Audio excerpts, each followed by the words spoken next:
I'm Heidi Petersen. I work for a company called RDR Group, and I train people all over the globe on this very important topic of diversity and inclusion. How many of you would say that you already believe in including people and treating them fairly? Raise your hand.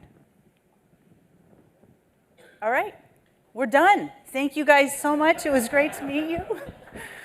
Would it surprise you to know that everywhere I go, every time I ask that question, everyone raises their hand? Does that surprise you? I mean, how many of us believe in eating healthy?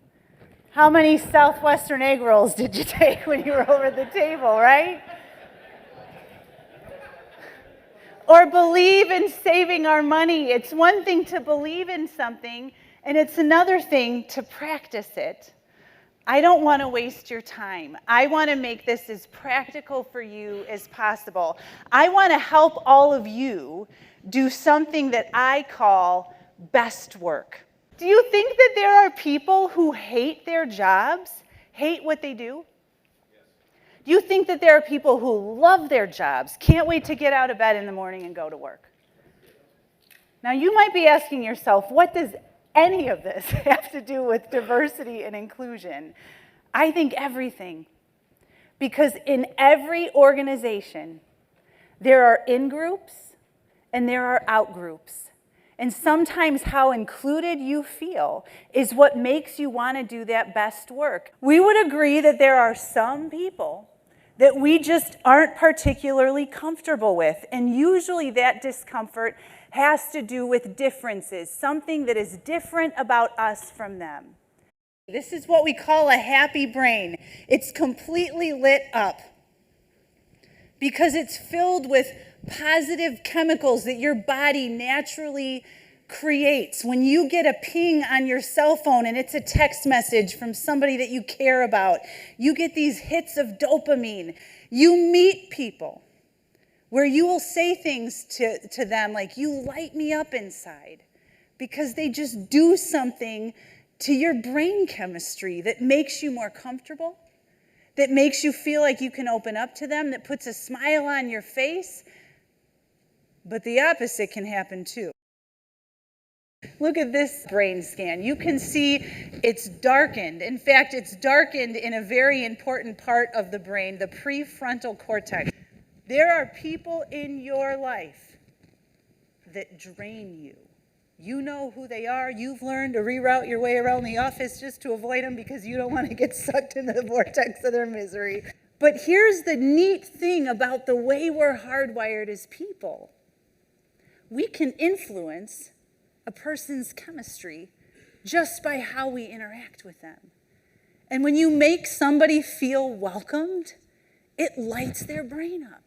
And when your guests come into your store, they are sorting and selecting, sizing you up. You're doing the same to them. And it impacts on a subconscious level how they're going to interact with you. There's something else that our brain does that I think as a diversity trainer, I had a really hard time articulating until I started to understand a little bit deeper how we're hardwired as people. If I'm being honest, there are some people that I am not particularly comfortable with.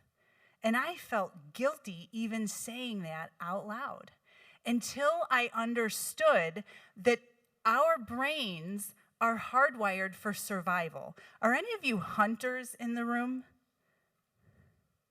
We got a couple of, what's your name? Chris. Now I know we've only known each other for a little bit, but if you're a hunter and I was gonna go hunting with you, what's the first thing you're gonna be nervous about with me?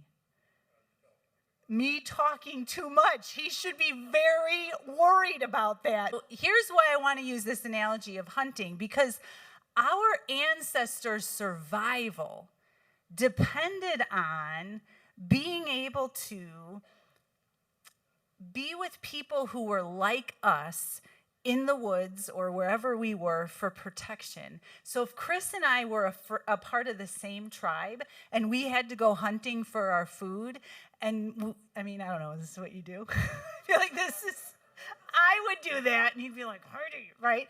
So let's say we get out into our post and you can see a wild animal looming in the distance.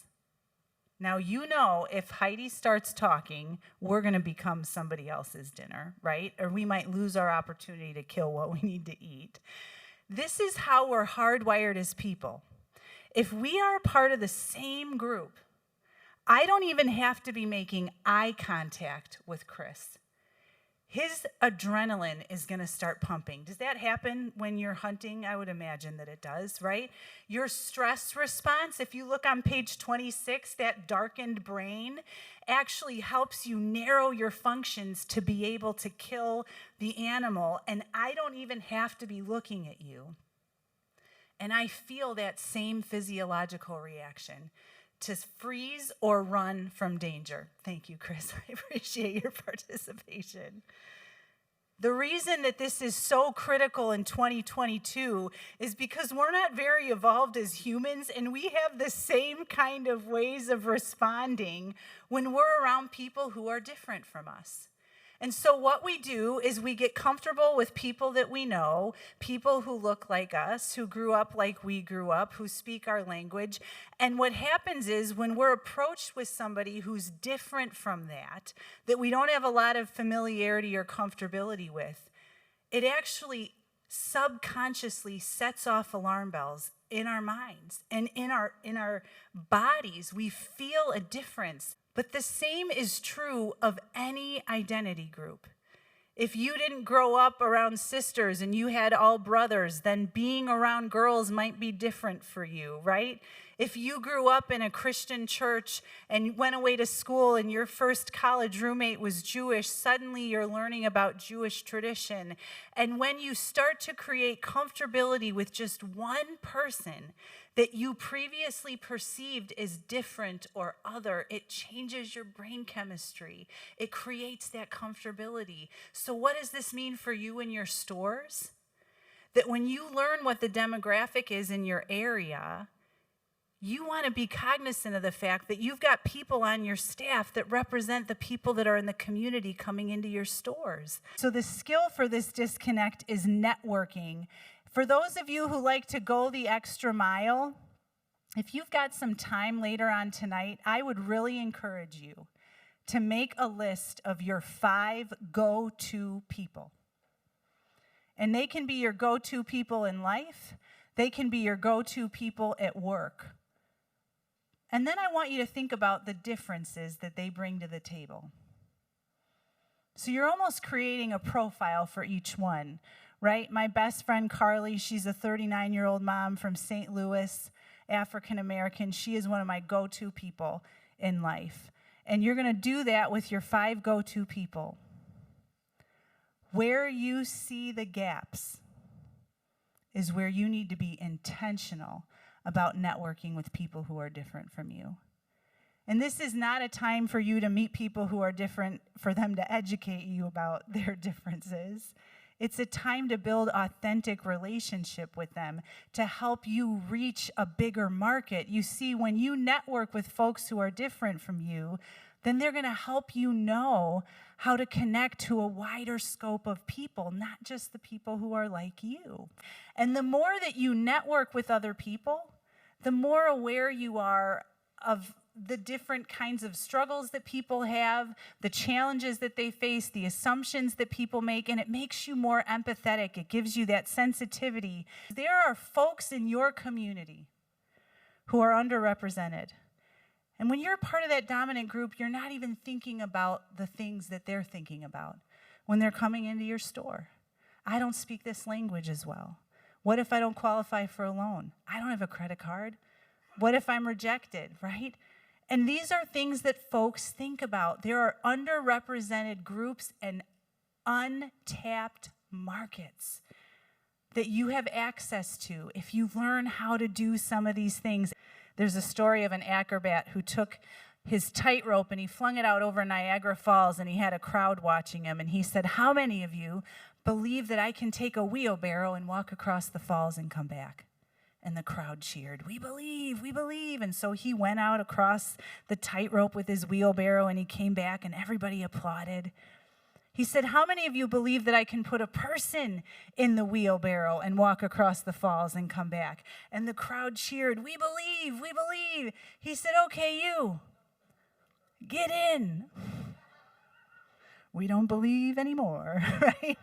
It's one thing for us to say that we believe in something, and it's another thing to practice it. My hope is that today you were given some practical ways to walk out of here knowing how to do an even better job of connecting with a wider scope of people for the sake of your success and for the success of your business.